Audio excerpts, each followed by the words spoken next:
Today I've got a different kind of video than what I've typically been doing, more talking about a concept that heavily informs my music. That concept is prosody. In this video, I want to explain what that is and how you can use it in your music. My goal is to get you thinking a little bit more expansively about your music so that your tracks are glued together with a sense of cohesion and intentionality. But first, let me share a quick anecdote about how I got the idea for this video. In New York, I run an event called Feedback Loop where producers come to a venue and bring tracks that they're working on.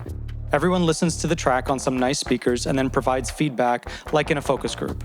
From these sessions, there were a few common issues, but I want to highlight one producer in particular that stuck with me. Ahead of the event, this person sent me 3 different versions of one track, all with different instruments playing the lead, and he didn't know which one to pick. From this interaction, I realized there has to be some sort of methodology for knowing which sounds to pick. I believe that musical compass lies within the concept of prosody. In literature, prosody is the pattern of stress and intonation in a language. It's the way we express ourselves to convey meaning. It's literally the music of language. This TED Talk from Andrew Rosenberg, which I'll link in the description, talks about it.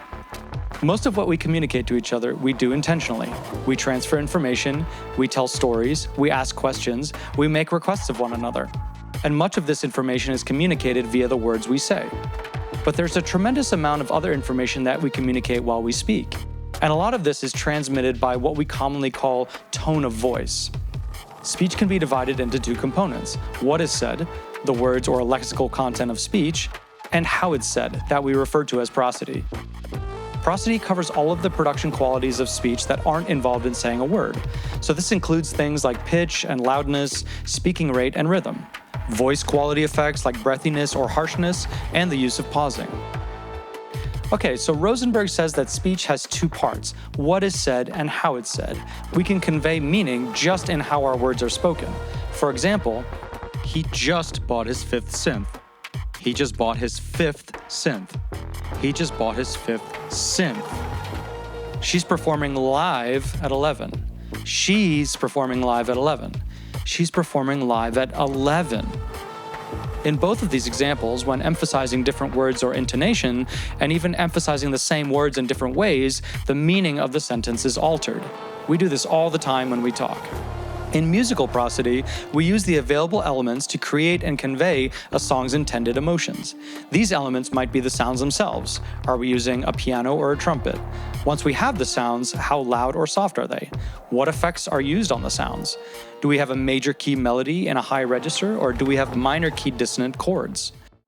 In the podcast Song Exploder, where artists break down how they make a song, an episode with 9 Inch Nails talks about how Trent and Atticus used prosody for their song The Lovers. I'll put a link to this episode in the description as well. In one section, Trent says, "I had written a poem, and what it was about was the inevitability of addiction or seduction, where one could try to resist, but you're going to wind up succumbing. And the setting was a visual one of New Orleans, a place I lived for many years. Hot summer, nighttime gas lamp burning 100 degrees at 2 in the morning, humid, earthy. That was where the lyrics took place. And that would end up being the verses. I had these words for the verse, which was the denial phase, and the chorus was going to be the release and succumbing to whatever it is. I had a blueprint of the shape of the song, but I had no idea what that was going to sound like." Atticus says, "I had the lyric sheet, which I would look at and study, and then we started to piece together what might be the best toolkit to bring this to life. We actually talk about it. Hey, there's the setting of the song, sometimes a literal place, or a visual or a vibe that we could both have our own versions of what that is visually in our heads. And it helps us choose arrangement, choose what types of instruments. How can we achieve that? How can we score that scene? How can we create the vocabulary of sound that would be right for that?" So Trent grounds the song in literature with lyrics, but also the setting.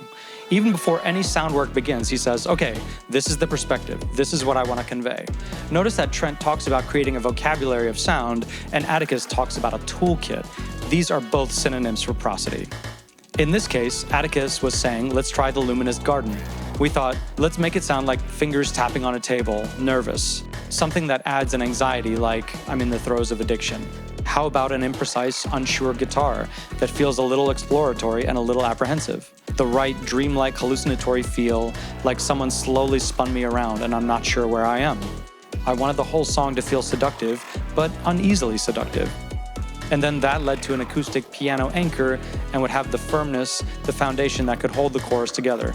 it feels like, okay, I can exhale for a second, but it doesn't sound triumphant because you've given up the fight. So when Trent and Atticus start working, they choose sounds to portray a feeling of seduction, heat, and addiction. The way that the sounds are generated by striking the luminous garden, the delivery of the reverberant lo-fi vocals, the hallucinatory interplay between the guitars, and the chords chosen for the piano all work in service to convey the song's meaning. This is how Nine Inch Nails communicates the vibe of the song to the listener.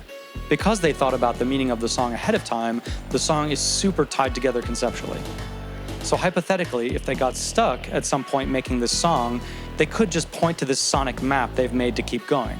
They would know which sounds to exclude because they wouldn't work in service of the song's intention. This decision process is so crucial because in electronic music, all sounds are available to us, and we need some way to reduce the number of options. Okay, so how do we use this in our own songs? Let's try an exercise using a really simple example. For our track, we've conceptually decided that we only want to use 2 synths. And let's say this song is about a recent breakup with our significant other who we've been with for 10 years. And here's the 2 parts together in the arrangement.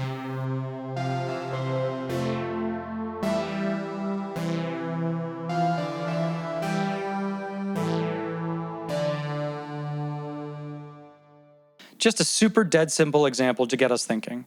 By themselves, these sounds might not necessarily carry any meaning with them at all. But if the song is about a breakup, perhaps over the course of the song, the 2 parts could become more panned apart in the stereo spectrum. So by the end, they literally illustrate 2 people growing further apart. Another way we could convey a breakup might be using reverb, where one of our people literally gets further away from us in the stereo field as the song goes on. Or we could use distortion, as one of our people gets more fed up and angry as time goes on. What about if one of the parts uses sustained notes and the other becomes more staccato? This might tell us that the 2 people were having trouble communicating. I hope you're starting to see how using these common music production elements, we can actually inject meaning into sounds to give the overall composition more intentionality.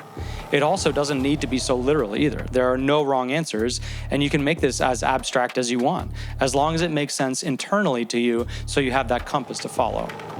Let's visit the feedback group again to the producer who has 3 choices for the lead sound.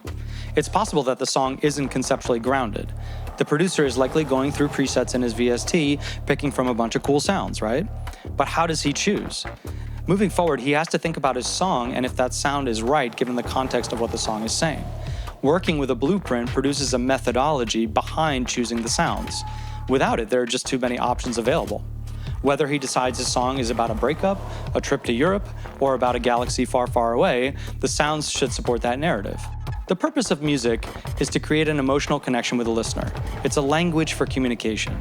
Hopefully you can see that using Prosody will enable you with this communication so you can add dimension to your tracks and inject them with meaning.